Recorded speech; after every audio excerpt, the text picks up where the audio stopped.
Part 1. The Prophets of the Cold War. In the middle of the 20th century, the world stood frozen in a silent war of fear and secrets. The United States and the Soviet Union were not only racing to build bigger bombs, they were searching for something far stranger. A weapon that could reach across the boundaries of space, a power hidden inside the human mind itself.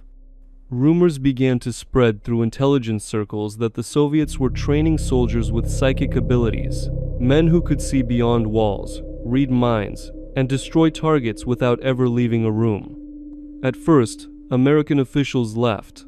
Then, they stopped laughing. Inside the walls of the Central Intelligence Agency, a quiet panic began to grow. What if the enemy had found a way to see their secrets, to penetrate the Pentagon without a single bullet? Out of that fear, a program was born, one that would blend science and mysticism in ways no one had dared before. Its name was Project Stargate. It started not in a military base, but in the halls of the Stanford Research Institute in California. Physicists Russell Targ and Harold Puthoff were tasked with studying something that most scientists considered nonsense: extrasensory perception. The ability to perceive distant events without using the five senses. But what they found could not be ignored.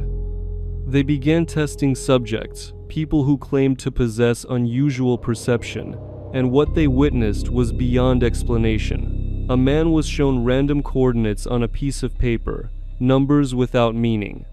Yet when he closed his eyes, he described a location thousands of miles away, a steel tower, water nearby, strange machinery underground. Weeks later, the coordinates were revealed to be a secret Soviet military facility. The man's name was Ingo Swann, and his accuracy startled everyone. When later asked to describe Jupiter, he spoke of glowing rings surrounding the planet. Scientists dismissed it as fantasy, until years later when NASA confirmed that Jupiter did indeed have faint rings. The experiments became more controlled, more precise. Subjects were placed in sealed rooms with their eyes covered and their bodies monitored by sensors. They were told to focus on a target, sometimes an object, sometimes a person, sometimes a place. Their task was to see without seeing, to observe without being there. Reports began to circulate within the agency. Could this remote viewing, as it was now called, actually work? Some believed it could. Others feared that they were crossing into forbidden territory, that they were tampering with forces that science was never meant to understand. By the early 1970s, the United States military officially sanctioned the research. Funding flowed quietly through classified channels. What had started as a strange curiosity was now considered a potential weapon. If human consciousness could reach across time and space, perhaps it could be trained, refined, and used to spy on the enemy. In small rooms lit by humming fluorescent lights, men and women sat still for hours, their minds drifting across continents. Some described secret installations, others drew maps of places they had never visited. The results were inconsistent, unpredictable, but sometimes eerily accurate. The line between coincidence and discovery grew thinner each day. In those years, the boundaries of science and spirituality began to blur, and deep within the files of the CIA, a new kind of warfare was being born. A war not of guns or missiles, but of thoughts and visions. They called it the exploration of consciousness. History would remember it as psychic warfare. Part 2. Experiments beyond the mind. Behind the sealed doors of the Stanford Research Institute, the experiments continued to evolve. What had begun as an odd curiosity soon turned into a full-scale classified operation. The men in charge were no longer scientists searching for truth, but intelligence officers searching for power. Participants were now called viewers, trained to use their minds as if they were antennas reaching into the unseen world. Each session followed the same strange ritual. The viewers sat in a quiet room, heart sensors attached to their chest, eyes closed, hands resting on the table. On the other side of a wall, a monitor presented a random set of coordinates, or an image sealed in an envelope. The subject's task was to describe what could not possibly be known. At first, the results were chaotic, abstract sketches, words that made little sense. But then, patterns started to appear. A woman described a circular building with tall windows. A man mentioned mountains and antennas. Another saw a submarine hidden under ice. Days later, satellite images confirmed the existence of those same details. Coincidence or something far stranger? Ingo Swann, the quiet artist who had astonished the researchers before, was asked to take part in deeper tests. He described Soviet bases, American facilities, even extraterrestrial landscapes that no one had ever seen. When he spoke of underground structures on the far side of the moon, the room went silent. His sketches matched the topography captured later by NASA's probes. The intelligence community could not ignore it. The CIA and the Defense Intelligence Agency began funding dozens of new experiments. They needed to know if human consciousness could be used as a weapon, an eye that no wall or distance could block. Throughout the 1970s, programs under strange names appeared: Grill Flame, Center Lane, Sunstreak. Each was a different mask for the same idea: psychic espionage. The goal was to create a network of remote viewers who could gather intelligence from anywhere in the world without leaving their seats. In one test, a viewer was asked to locate a kidnapped officer somewhere in the Middle East. Within minutes, he described a stone building, a courtyard, a river nearby. When the rescue team finally reached the location, it was exactly as he had seen it. The case was logged quietly and classified immediately. Skeptics inside the agency protested. They argued that the results could be explained by chance or suggestion, but the coincidences kept piling up. Reports circulated describing accurate sketches of Soviet weapon sites, nuclear facilities, even secret documents that no one outside the Kremlin had ever seen. The viewers themselves began to feel the cost. Some suffered migraines, insomnia, and strange visions long after the sessions ended. They spoke of a lingering presence, as if their minds had touched something vast and cold. The scientists could measure brainwaves and heartbeats, but they could not measure fear. Russell Targ, one of the project's founders, once said, "Consciousness is not contained inside the skull, it stretches across space and time." His statement became the unofficial motto of the entire program. By the end of the decade, the military had taken full control. Funding increased, secrecy deepened, and the line between experiment and mission disappeared completely. Viewers were now being trained for real operations, locating enemy bases, tracing lost aircraft, and monitoring foreign leaders. The once quiet laboratories of Stanford had turned into the front line of an invisible war. A war fought not with bullets, but with thought. And somewhere inside the walls of the CIA, a chilling realization began to take shape. If human consciousness could reach across space, what else could it do? Could it influence the physical world, change events, alter minds? What had started as a question of possibility was becoming a question of control, and the deeper they looked into the abyss of the mind, the more it looked back at them. Part 3. The Secret Missions and Psychic Soldiers. As the 1980s unfolded, Project Stargate moved deeper into the shadows.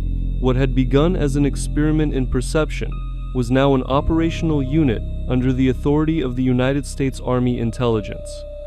Inside windowless rooms at Fort Meade, Maryland, a small group of trained remote viewers worked quietly, their minds focused on targets half a world away. The outside world knew nothing.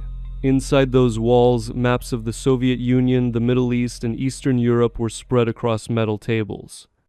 Intelligence officers placed sealed envelopes before the viewers, each containing the coordinates of a location no one in the room could identify. The task was always the same: describe what you see. One viewer, named Pat Price, became legendary within the program. A former police officer with an ordinary appearance, he claimed to see entire military complexes in his mind. When asked to describe a secret Soviet research facility, he spoke of a massive crane, underground tunnels, and a domed building containing advanced equipment. Weeks later, when satellite photos arrived, they revealed those exact details. The coincidence was too precise to ignore. The CIA began assigning real missions. Viewers were asked to locate lost aircraft, identify weapon depots, and even track the movements of high-profile individuals.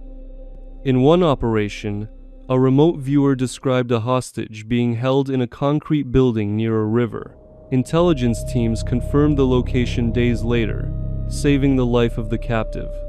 These results fueled belief within the agency that they had discovered a new frontier of espionage, a weapon beyond technology, beyond logic. It was invisible, unpredictable, and yet, sometimes, terrifyingly accurate. The sessions became ritualistic. Rooms were dimly lit, the air thick with silence. Monitors recorded every heartbeat, every word. Viewers entered trance-like states, guided by the soft voice of an instructor. Some claimed to feel as though they were floating above their own bodies. Others saw flashes of light and strange landscapes filled with structures that did not belong to Earth. The intelligence community watched, fascinated and disturbed. For every accurate hit, there were many failures, vague drawings, or symbols that made no sense. Still, the successes were impossible to dismiss. The project was not without danger. Several participants began suffering from severe psychological exhaustion. They spoke of dreams blending with waking life, of seeing too much. One viewer wrote in his journal, "When you open the door of the mind, you cannot close it again." Meanwhile, at higher levels, the military began to view Stargate as more than just intelligence gathering. Could the same methods be used to influence minds, to implant thoughts, to manipulate outcomes from afar? Documents suggest that experiments were made to test the possibility of mental influence over distant targets, though the official records remain vague. The rumors surrounding Stargate began to take on a life of their own. Some insiders whispered that the program had attempted to view alien artifacts. Others claimed they had looked beyond Earth entirely. Whether these accounts were truth or hallucination, no one could say. The project's leaders understood that they were walking a fine line between science and something unexplainable. The deeper they ventured, the less they could distinguish experiment from belief. And yet, the military funding continued. By the late 1980s, Stargate had become a hybrid of espionage and mysticism. The viewers were now referred to as psychic soldiers, men and women trained not in weapons, but in awareness. Their war was fought in silence, with eyes closed and minds open. They worked unseen, unacknowledged, and often unthanked. Many of them would later say they felt used, as if their very souls had been drafted into a war that no one was meant to fight. But their work would soon attract attention beyond the walls of secrecy. The government could hide files, but it could not hide curiosity. Journalists, skeptics, and even rival agencies began to ask questions. And that was when the cracks started to appear. The very same power that made Project Stargate possible would also become the reason for its downfall.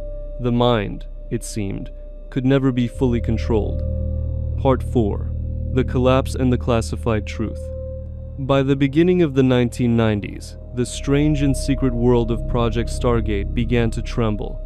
What had once been hidden deep within military archives started to draw unwanted attention. Whispers escaped through the walls of Fort Meade. Journalists and congressional committees were asking questions, and the government could not silence curiosity forever. For 2 decades, the program had survived under different names and budgets, protected by layers of bureaucracy and secrecy. But the end of the Cold War changed everything. The Soviet Union had fallen, and the justification for psychic espionage began to fade. The CIA could no longer explain why it was still funding a program that claimed to read minds across continents. Inside the agency, pressure began to build. Skeptics demanded hard data. Auditors wanted results that could be verified. But how could you measure the accuracy of the human mind? Some missions had produced precise intelligence, others nothing but abstract sketches. For every documented success, there were dozens of failures that could not be explained away. The scientists who once filled rooms with maps and drawings now faced endless questioning. The program was transferred from one department to another, renamed, restructured, and buried under new paperwork. It became a ghost inside the system, still alive, but fading fast. In 1995, the CIA finally decided to end it. A report commissioned by the American Institutes for Research concluded that remote viewing had never produced consistent results. The official verdict was clear. There was no scientific evidence that psychic abilities could be used for intelligence gathering. Within months, Project Stargate was officially terminated. The public learned about it almost immediately. On the 28th of November, 1995, the CIA declassified a series of documents confirming the existence of a psychic research program that had lasted more than 20 years. Newspapers ran headlines that sounded like science fiction. The CIA funded psychic spies. The agency called it a failed experiment, an interesting curiosity of the Cold War era. But many of those who had participated did not believe the story ended there. Former viewers claimed that the declassified version was only a fragment, that the real research continued under a new name. Some insisted that the government had simply moved the project into the private sector, where it could operate without oversight. Interviews with ex-operatives painted a haunting picture. They spoke of sessions that went far beyond intelligence work. Some described visions that defied physics, glimpses of other worlds, other timelines. Others warned that the project had touched something dangerous, something that reacted to observation. The official narrative dismissed all of it as exaggeration, the product of stress and imagination. But the timing of the declassification raised suspicions. Why reveal the program only after the Soviet Union was gone? Why destroy so many of the files before releasing the rest? In one of the surviving memos, an anonymous officer wrote, "The problem is not that it does not work, but that we do not understand why it works when it does." That single sentence said more than any official report. For many inside the agency, the closing of Project Stargate was not a victory for reason, but a retreat from the unknown. They had opened a door that could never be fully shut. Even after the program ended, a few of the remote viewers continued their practice in private. Some offered their services to police departments, others to corporations seeking missing assets. Their accuracy remained unpredictable, yet every once in a while, they produced results that could not be explained. The public forgot, but the documents remained, buried in archives, redacted, stamped with words like confidential and no foreign. They told a story that still felt incomplete. The official line was that psychic research had been abandoned, yet strange reports continued to surface. Pilots claimed to receive mental impressions before disasters. Soldiers spoke of knowing when danger was near. Scientists quietly studied intuition, synchronicity, and quantum perception under new terms. Project Stargate was gone, at least in name, but its shadow remained, spreading through rumor, myth, and fragments of data. The mind, once weaponized, could not simply return to peace. In the end, the CIA closed the program not because it found nothing, but because it had found too much and understood too little. Part 5. The Legacy of Stargate and the Boundaries of Consciousness. Long after the files were stamped declassified, the story of Project Stargate refused to die. It lingered in documentaries, whispered in online forums, and echoed in lectures by those who once sat in the dark rooms of Fort Meade. The official narrative claimed the experiment had failed, but for many, that explanation felt too simple, too neat. The deeper truth was more elusive. Ingo Swann, Pat Price, and others who had worked on the project continued to insist that consciousness was not bound by distance, that the human mind could access a field of information beyond space and time. They believed that what the CIA had touched was not just a tool for espionage, but a doorway to understanding the nature of reality itself. Even outside government walls, scientists began exploring ideas once dismissed as fantasy. Quantum physicists spoke of entanglement, the mysterious connection between particles across vast distances. Neuroscientists studied intuition, collective behavior, and unexplained perception. Slowly, the language of science began to echo what the remote viewers had described decades before. Meanwhile, private research groups and spiritual communities revived the principles of remote viewing. They claimed it could be used not for spying, but for healing, creativity, and communication with higher forms of awareness. Some of the original Stargate participants even became teachers, guiding others in exploring the hidden potential of the human mind. But behind every revival lay a shadow. Those who had seen too much during the program spoke of strange phenomena that could not be explained, of moments when their visions seemed to look back at them. A few hinted that consciousness, once extended beyond its limits, could attract forces that were not entirely benign. The line between observation and influence was thinner than anyone wanted to believe. In the archives of the CIA, thousands of pages remain redacted. Black lines cover coordinates, names, and experiments that have never been revealed. Some researchers believe these missing fragments contain references to cross-dimensional experiences, telepathic links, and even contact with non-human intelligence. Officially, these claims are fiction. Unofficially, no one can say. The true legacy of Project Stargate may not lie in what it proved, but in what it dared to ask. What if consciousness is not an illusion of the brain? What if the universe itself is a vast field of awareness, and we are only fragments of it, momentarily separated by matter and time? Those who participated in the program described the same realization in different words. When the mind leaves the body, they said, it feels like coming home. There is no distance, no separation, only a field of light and sound.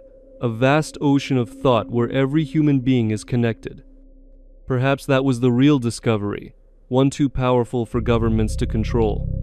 In the end, the story of Project Stargate is not only about espionage, secrecy, or the Cold War. It is about the oldest question humanity has ever asked. What are we? Flesh and neurons, or something far greater?